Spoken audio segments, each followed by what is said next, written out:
주제 12과 일구들 한번 오셨나 모르겠습니다.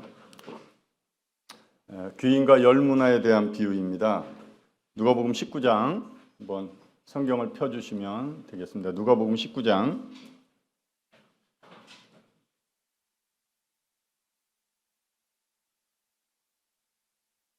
피셨나요? 19장 11절에서 제가 나온 말씀 11절에서 15절까지 제가 먼저 읽고 교제하도록 하겠습니다.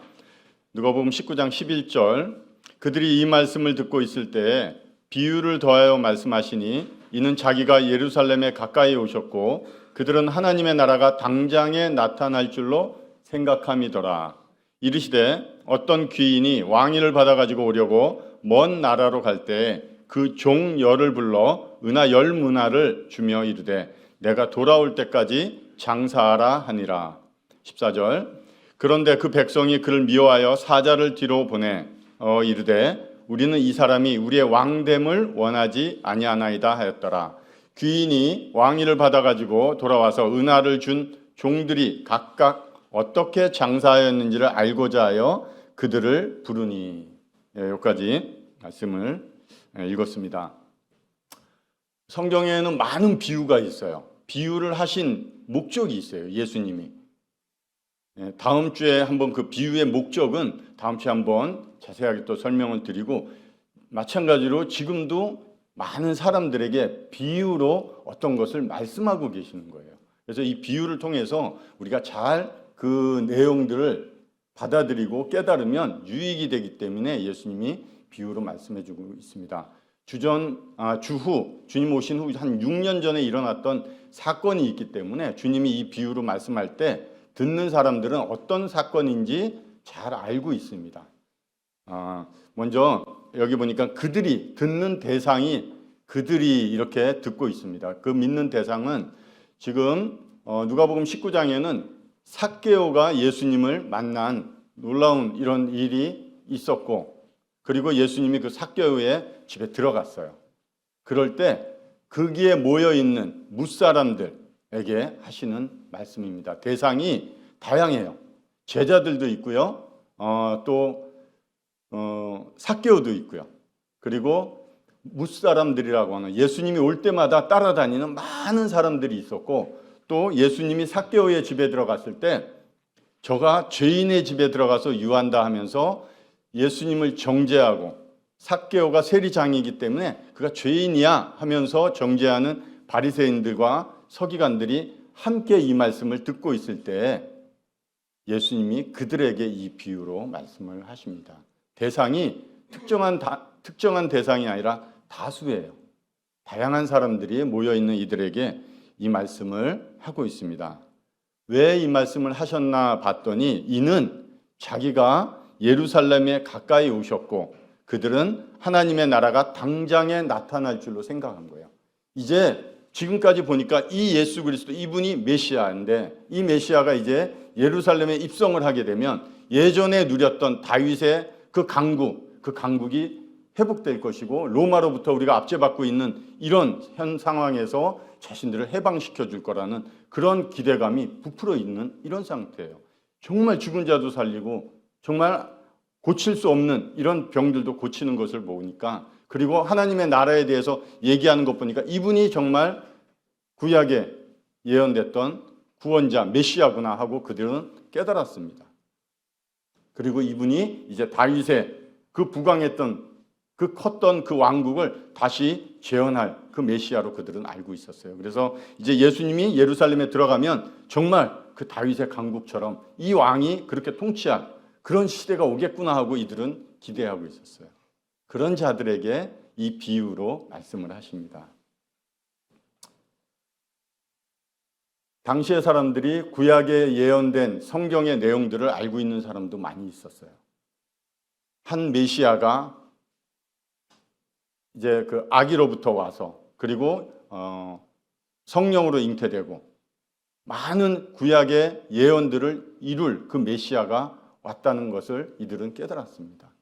그런데 예수 그리스도가 십자가에서 나무에서 저주를 받아 죽을 것까지 알고 부활할 것까지 그들은 잘 알고 있었지만 그것이 초림이고 다시 죽으시고 부활하셔서 재림에 대한 이런 내용들은 희미했어요. 그래서 그들은 지금 오신 이 메시아가 다윗의 왕국, 하나님의 나라의 회복을 이룰 것이라고 당장 생각한 거예요. 예수님은 그렇게 오시지 않았어요. 초림은 정말 죄인들을 위해서 이 땅에 구원의 길을 위해서 친히 죽으시러 이 땅에 오신 것이에요. 그리고 죽으신 후에 아버지 나라에 가셔서 차후에 아버지의 때가 되면 다시 왕권을 가지고 이 땅에 재림하셔서 왕권으로 심판하시고 그리고 하나님의 영원한 나라를 이 땅에 이루실 것을 얘기하고 계십니다. 열 문화를 10사람에게, 즉 한 사람에게 한 문화씩을 줬어요. 한 문화는 한 사람의 노동의 100일치 임금이에요. 그러니까 그렇게 많은 것도 아니고 적은 금액도 아닌 것 같아요. 10사람이라고 하면 제가 생각하기엔 성경의 10이라는 숫자는 꽉 찬 숫자이기 때문에 모든 사람을 대상으로 하지 않나 이렇게 분별하고 있습니다. 10사람을 불러서 각자에게 한 문화씩을 나눠주고 주인이 장사하라고, 그리고 떠나서 내가 왕권을 가지고 다시 돌아올 테니까 그때 결산하겠다고 얘기하시고 떠났어요. 그래서 어떤 종은 그 한 문화를 가지고 주인의 말에 따라서 장사를 해보니 10문화를 남겼습니다. 그 주인이 와서 결산할 때 그 10문화를 남긴 종에게 착하고 잘하였도다 충성된 종아 하면서 칭찬과 함께 한 문화당 한 고울씩 해서 10문화를 남긴 자에게는 10고울을 더해서 보상으로 주어졌습니다. 한 문화로 5문화를 남긴 사람에게는 5고울을 보상으로 주어졌어요. 가치가 맞지는 않죠. 한 문화를 가지고 10문화를 남겼으면 10배인데 하나님이 보상하는 가치의 계산, 대가는 우리가 생각하는 거하고는 좀 다른 것 같습니다. 이런 생각을 해봤어요. 우리가 생각하는 100만 원과 정말 세계에서 머스크 그 사람이 300조 자산을 갖고 있다는데 그 사람이 생각하는 100만 원의 가치는 엄청 차이가 있을 거예요. 아마 정말 용돈 정도도 안 될 거라고 생각이 듭니다. 그거보다 더 부여하신 하나님이 자신의 말에 순종하고 열심히 한 종들에게 주는 가치는 우리가 생각했던 것 그 이상일 것 같아요. 그렇게 하나님이 예수 그리스도께서 왕권을 받아가지고 다시 오셔서 재림하신 후에 그 결산할 때 각자에게 주어진 것에 따라서 하나님이 보상을 해주시는 것입니다. 그런데 한 사람이 달랐죠. 제가 오늘 한 사람에 대한 얘기를 읽어드리겠습니다. 그 한 사람은 주인이 와서 결산하고자 할 때 이렇게 얘기합니다. 주인이여 보소서, 당신의 한 문화가 여기 있나이다. 내가 수건으로 싸두었나이다. 이는 당신이 엄한 사람인 것을 내가 무서워함이라. 당신은 두지 않은 것을 취하고 심지 않은 것을 거두나이다. 이렇게 종이 주인에게 답변을 합니다. 즉 주인이 한 문화에 대해서 결산을 하고자 할 때 수건에 싸두었던 그 한 문화를 가지고 와서 여기 있습니다. 당신이 맡겨놓은 한 문화입니다. 그러면서 그 주인에 대해서 평가를 합니다. 엄한 사람이라고. 엄하다는 것은 무섭고 이런 것이 아니라 가혹한, 혹독한, 한마디로 악덕업주라는 뜻이에요. 당신은 악덕업주 같습니다. 왜? 여기 그가 얘기한 것은 당신은 두지 않은 것을 취하고 두지도 않고 주지도 않은 것을 억지로 더 취해가려고 하는 그런 악덕업자와 같습니다. 심지도 않고 어떻게 걷어가려고 합니까? 당신은 엄한 사람입니다 하고 그 주인에 대한 이 종의 평가가 나왔습니다. 이 내용에서 이 종은 주인이 맡겨놓은 한 문화에 대한 관심은 없어요. 그냥 받았을 때 수건으로 싸두고 놔뒀던 것 같아요. 주인이 와서 평가하고 결산한다는 것에 대한 관심이 없습니다. 내가 원하는 것, 내가 하고 싶은 것, 내가 가지고 있는 것으로 나의 만족을 위해서 그냥 살아간 거예요. 주인이 언제 올지, 주인이 맡긴 것이 무엇인지 아무 관심이 없습니다. 내가 무엇을 해야 되는지도 전혀 의식하지 못하고 있는 이런 종입니다. 뿐만 아니라 주인에 대해서 그와 같이 악평을 하는, 왜? 주인을 몰랐기 때문에. 예수 그리스도가 죄를 정죄하고 지옥 보내는 그런 악한 어떤 하나의 신으로만 알고 있는 많은 사람들의 얘기를 들었습니다. 좋은 분이면 천국만 보내면 되지. 왜 지옥을 만들어서 지옥으로 많은 사람들을 보내냐고. 지옥으로 보내지 않았습니다. 천국으로 가기 위해서 아들을 보내주셨어요. 노아의 방주 때 많은 사람들이 죽었다고 그럽니다. 하나님은 그들을 죽이신 게 아니에요. 그들이 스스로 택했습니다. 노아의 방주를 만들고 120년 동안 하나님이 그 홍수가 내릴 것에 대해서 미리 알려주시고 대비할 수 있는 길을 만들어 주셨음에도 불구하고 땅에 비가 오고 물이 차가는 동안 그들은 방주 앞으로 나오지 않았던 것이에요. 심지도 않고 뿌리지도 않은 것에서 거두는 당신은 참 악한 사람입니다. 당신은 악한 주인입니다 하고 주인에 대한 잘못된 인식을 가지고 그와 같이 평가하고 있는 종의 모습입니다. 이런 종을 예수 그리스도께서 다시 오셔서 하는 평가는 이렇습니다. 22절, 23절에 주인이 이르되 악한 종아. 이 종에 대한 평가는 악하다는 거예요. 잘못됐다는 게 아니에요. 악하다는 거예요. 내가 내 말로 너를 심판하노니 너는 내가 두지 않은 것을 취하고 심지 않은 것을 거두는 엄한 사람인 줄로 알았느냐. 그러면 어찌하여 내 돈을 은행에 맡기지 아니하였느냐. 그리하였으면 내가 와서 이자와 함께 그 돈을 찾았으리라. 정말 너가 나를 그렇게 엄하고 혹독한 사람, 그렇게 돈만 아는 사람이라고 생각했다고 알고 있었으면 그 돈을 나에게 가져올 때 은행에라도 맡겨서 남은 얼마의 이자라도 너가 가져와야 되는 게 너가 한 말에 대한 증거인데 전혀 그러지 않았다는 거예요. 아무것도 하지 않았다는 겁니다. 그 말이 그 한 악한 종을 심판하는 기준이 되었던 거예요. 자기가 한 말에 대해서. 이런 종에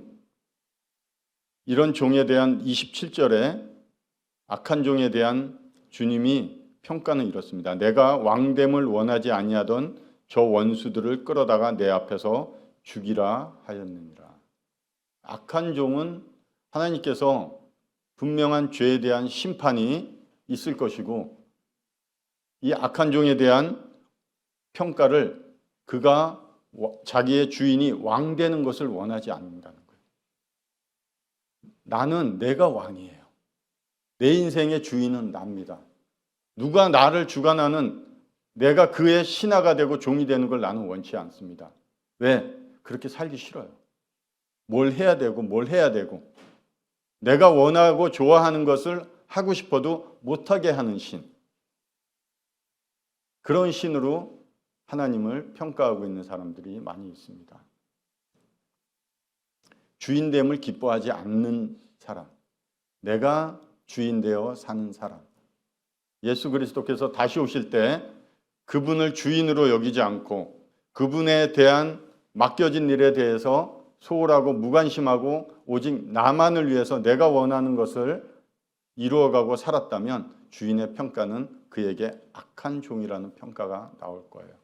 자신을 왕으로 여기기 싫어했던 이런 자라고 평가할 겁니다.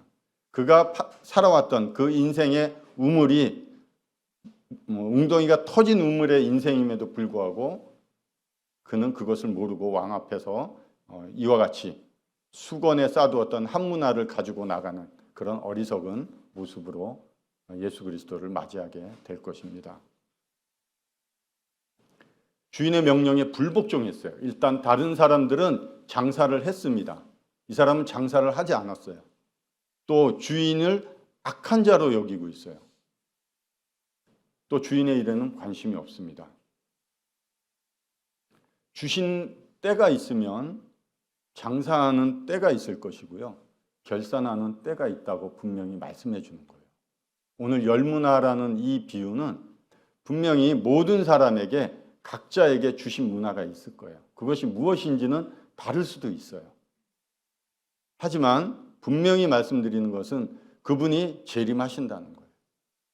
지금 부활하셨고 승천하셔서 다시 올 날을 아버지의 뜻을 기다리고 있다고 분명히 성경에 기록해 놓으셨고, 그 다시 오셔서 어떻게 심판하시고 다스리겠다고도 성경에 그대로 나와 있습니다.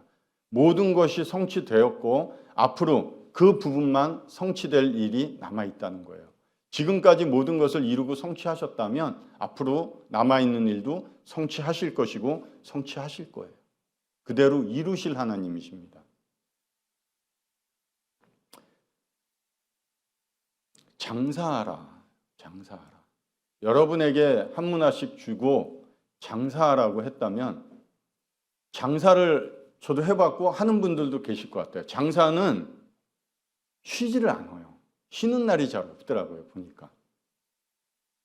교회 다니기 전에 저희 어머님도 장사를 쉬지를 않았어요.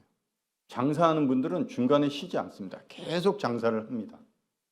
그게 장사하는 사람들의 그 생활의 습관이에요. 예수님이 각자에게 맡겨주신 것을 가지고 장사하라고 그럽니다. 잠깐 내가 즐거워서 좋아서 하나님의 일을 하고, 또 내 마음이 좋지 않고 내 마음이 불편하고 내가 싫으면 내려놓고 다른 일을 하고, 그런 의미가 아니에요. 장사는 꾸준히 하는 겁니다. 주인의 매일 살아가는 하루하루의 삶 속에 주인의 말씀을, 명령을 기억하고 주인이 맡겨주신 것이 무엇인가 되새기면서 그 일을 계속해서 해나가는 거예요. 작은 일, 어떤 일인지는 모르겠어요. 저는 저기 아이를 키우고 있는 엄마도 한문화에 해당한다고 생각해요. 그 아이를 돌보고 아이를 하나님 안에서 잘 키우는 것도 하나님이 맡기신 일이에요. 하나님의 일이라고 하니까 크고 어떤 위대하고 막 이런 일들만 하는 게 아니에요. 오병이어의 기적은 어린 소녀의 손에서부터 시작되었습니다. 별것 아닐 것 같은, 그냥 작은 어린아이의 점심 식사와 같은 떡 5개와 물고기 2마리에서부터 가지고 나온 그 마음에 예수 그리스도의 능력이 더해질 때 놀라운 것들을 경험하는 거예요. 내가 하나님의 일을 하는 게 아닙니다. 내가 할 수 있는 것을 하는 거예요. 거기에 하나님이 하나님의 능력으로, 하나님의 뜻으로 그 일들을 이루어 가실 거예요. 그것을 여러분들이 경험하실 겁니다. 한 문화를 주신 이유가 있어요. 나에게 주신 문화는 뭔가, 저도 고민을 되게 많이 했습니다. 이거 보면서 스스로 생각도 해봤습니다. 단순히 어떤 의미를 전하는 게 아니라, 그러면 나는 한 문화를 어떤 것으로 받고, 난 그 한 문화를 어떻게 사용하고 있고, 지금은 어떻게 하고 있는지, 장사를 하고 있는지, 수건에 싸두고 있는지 굉장히 고민이 되는 시간이었어요. 왜냐하면 우리는 예수 그리스도가 이 땅에 오셔서 십자가에 죽으셨고, 그것을 성경에서 우리가 얘기할 때는 초림이라고 그러죠. 오셨고 다시 오실, 재림이 언제인지 모르지만 그 사이를 살아가는 자들이에요. 분명한 재림의 때를 기다리면서 살아가는 자들입니다. 그냥 그때 때마다 오늘 하루를 그냥 그때 적응하면서 사는 것이 아니라, 오늘 하루가 훗날 다시 오실 그 주님의 평가를 기대하면서 사는 게 그리스도인이에요. 그냥 구원받고 천국 가는 그런 삶의 모습을 조금 벗어나시기 바랍니다. 주일학교 학생들은 그렇게 인식해도 돼요. 그러나 중고등학생들은 그 정도 인식은 가지면 안 돼요. 우리는 그렇게 살려고 우리를 구원하시는 게 아니에요. 그냥 천국 가는 티켓 받고, 나는 이제 구원받았으니까 죄사함 받고 나는 이제 천국 가게 됐어 하는 정도의 수준의 구원으로 여기지 마시기 바랍니다. 그것 때문에 죽지 않으셨어요, 예수 그리스도께서. 오늘 비유에서처럼 예수님께서 다시 오십니다. 그리고 자신의 왕됨을 싫어했던, 기뻐하지 않았던 자들에 대한 분명한 평가를 하신다고, 어떻게 하신다고 오늘 비유에 말씀해 주셨어요. 두렵지 않죠. 그렇죠? 두려워하지 않죠. 정말 어떤 열정이 나오지도 않죠. 이 말씀 이런 거 준비하면서, 그래도 제 옆에 구원받은 학생들이 있어요. 그래도 평가는 받을 거예요. 어떻게 5문화를 남겼는지 2문화를 남겼는지 모르겠지만 좋은 평가를 받을 거예요. 그러나 그렇지 못한 사람이 있다는 거예요. 그분의 왕됨을 거부하고 있는 학생들이 여기 있다는 거예요. 내가 언젠간 믿을 겁니다. 제가 언젠간 결심할 거예요. 그렇게 생각하고 있다면 그 생각 버리셔야 돼요. 그렇게 생각해서 구원받는다면 다 구원받을 수 있어요. 이렇게 할 필요 없어요. 여러분 그렇게 성경 붙잡고 기도하면서 주님 앞에 매달릴 필요 없어요. 여러분 결정하면 되는데. 절대 그렇게 생각하지 마십시오. 저도 저에게 맡겨진 한 문화를 고민하면서 마태복음 1장을 쭉 한번 보게 됐어요. 많은 족보들이 나오죠. 아브라함과 다윗의 자손 예수 그리스도의 계보라. 신약은 그렇게 시작하고 있어요. 구약의 시작은 태초에 하나님이 천지를 창조하신다. 이렇게 시작하고 있습니다. 그 계보, 누구의 계보? 예수 그리스도께서 이 땅에 오실 계보예요. 거기에 어떤 훌륭한 사람들이 다 들어가 있나요? 그렇지 않아요. 예수 그리스도 그분의 위대하신 그분이 이 땅에 메시아로 구원자로 오시기 위해서 택한 사람들의 이름이 거기 쭉 나와 있어요. 갈대아 우르에서 우상을 섬기는 집안에 있던 그 아브라함을 불러내시고 많은 사람들의 이름이 있죠. 다윗의 이름도 있고 다윗이 얼마 전에 그런 묵상을 했지만 정말 자신의 부하의 아내에게 간음한 이런 다윗을 하나님이 그 자리에서 죽이셔도 모든 피조물들이 하나님 합당하십니다 하고 하나님께 영광 돌리셨을 거예요. 그럼에도 불구하고 하나님 다윗을 회개하는 심령을 통해서 다윗을 용서하셨어요. 그런 자를 사용해서 이 땅에 오실 메시아를 준비하게 하셨어요. 그 후에 이스라엘 역사 가운데 악한 사람들도 많아요. 훌륭한 왕도 많이 있어요. 히스기야라는 훌륭한 왕이 있어요. 그 아버지 아하스는 악한 왕이에요. 툭하면 옆나라 아수르 가가지고 조언을 구하고 하나님께 묻지도 않고 그들이 섬기는 몰렉의 신을 자신들에게 가져다가 이 뜨거운 이 쇠붙이에다가 불을 달궈서 자신의 아들을 이 불에 올려놓고 죽이는, 그래서 신께 제사 드리는, 우상을 섬기는 이런 악한 왕, 하나님이 죽이셔도 돼요. 그러나 그런 사람들의 이름을 여기 기록해 놓으시고, 야, 므낫세처럼은 되지 마라. 정말 그런 자만 되지 마 할 정도로 악한 왕이 므낫세예요. 그런 자를 통해서 하나님이 얼마나 불안해하셨을까. 저런 자들을 통해서 내가 이 땅에 올 자신의 아들 메시아의 이 땅에 오실 그 길을 저런 자들에게 맡긴다는 것은 과연 하나님이 어떤 마음이셨을까? 연약하고 정말 비참하고 변덕스럽고 죄악 가운데 있는 우리 같은 자가 하나님을 믿는 게 위대한 게 아니라 우리 같은 자들을 믿고 맡기신 게 그 하나님의 믿음이 정말 위대하신 거예요.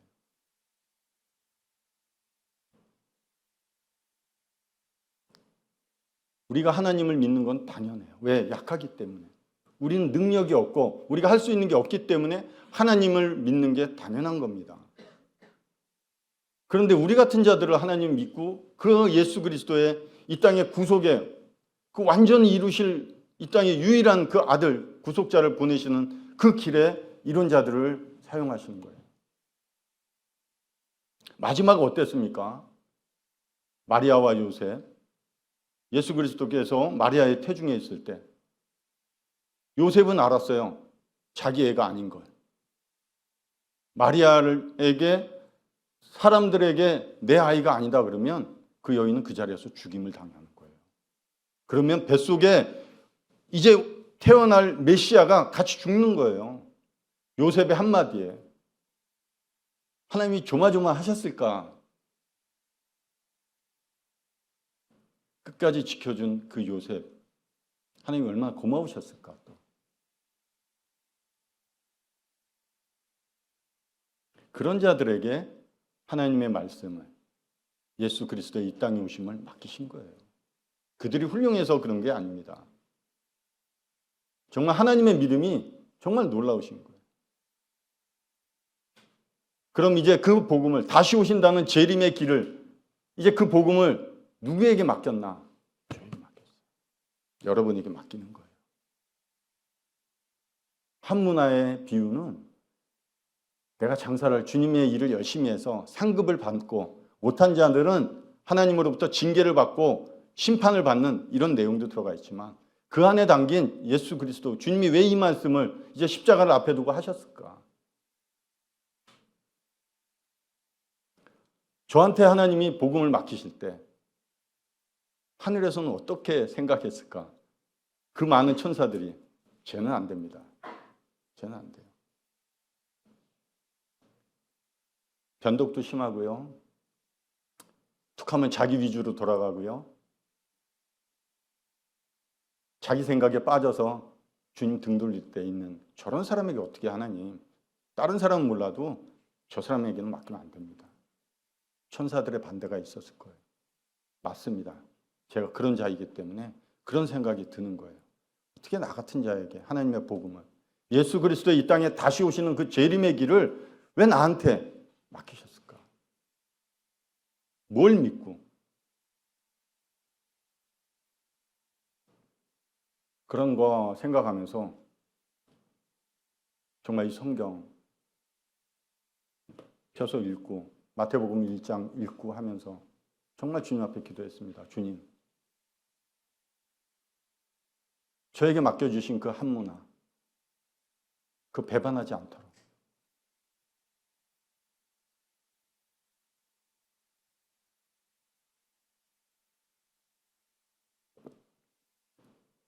제가 어떤 상황에서도 하나님께 등 돌리지 않도록 도와달라. 저 이런 자인지 알고 택하셨는데 제가 주님께 실망시켜 드리지 않도록 저를 도와달라고, 끝까지 가게 해달라고. 그래서 주님 오실 때 그런 평가를 착하고 잘하였도다, 평가를 받게 해달라고.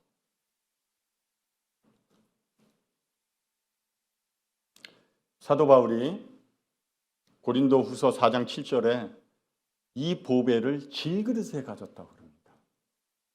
그 보배를, 이 질그릇 같은 존재, 깨져도 별 소용도 없는 이런 존재 안에 그 보배를 두셨다고 자신의 간증을 합니다.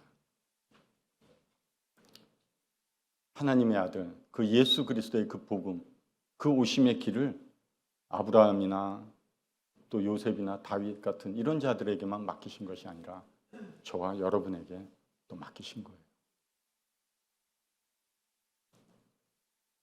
여러분에게 맡겨진 그 이름이 그냥 예수 그리스도, 그 영광스러운 이름이 어떤 이름입니까? 하늘에나 땅에나 땅 아래에 있는 모든 피조물들이 무릎을 꿇고 경배하기에 지극히 합당한 그 영광스러운 이름을 여러분에게 맡겨주신 거예요. 장사 잘해서 이웃 남겨서 칭찬받으라는 게 아니에요. 여러분 삶에 무엇이 있습니까? 예수 그리스도라는 이름이 있어요. 여러분을 예수 그리스도의 사역자로 부르신 거예요. 세상에 나가서 야, 저들보다 내가 약하고 없어 보이고 비천해 보일 때가 있어요. 왜? 그들에게는 있고 나에게는 없으니까. 그러나 잘 보시기 바랍니다. 그들에게는 없고 나에게 있는 게 있어요. 어떤 가치로도 비교할 수 없는 그것이 나에게 주신 것이 분명히 있습니다. 그 영광스러운 이름이 여러분에게 달려 있는 거예요. 기죽을 필요도 없고요. 당당히 나가라는 거예요. 그 한문화를 가지고, 예수 그리스도의 영광스러운 이름을 가지고 나는 그리스도의 부르심을 받은 자라고, 내 복음을 전하는 그런 자라고, 예수 그리스도의 다시 오실 길을 준비하는 자라고, 여러분이 그런 인식을 가지고 당당히 이 세상을 향해서 나가서 살라는 거예요. 한문화를 주신 이유는 없는 것 때문에 낙심하고 스스로 정죄하고 나의 평가의 가치를 낮추지 마시기 바랍니다. 왜? 예수 그리스도께서 나의 가치를 그렇게 생각하지 않아요. 근데 우리가 스스로 나의 가치를 낮춥니다. 그럴 필요가 없어요.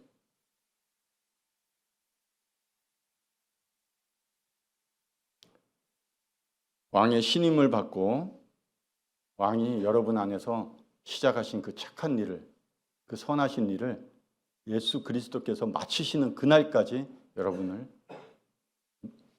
함께하고 여러분을 도우실 거예요.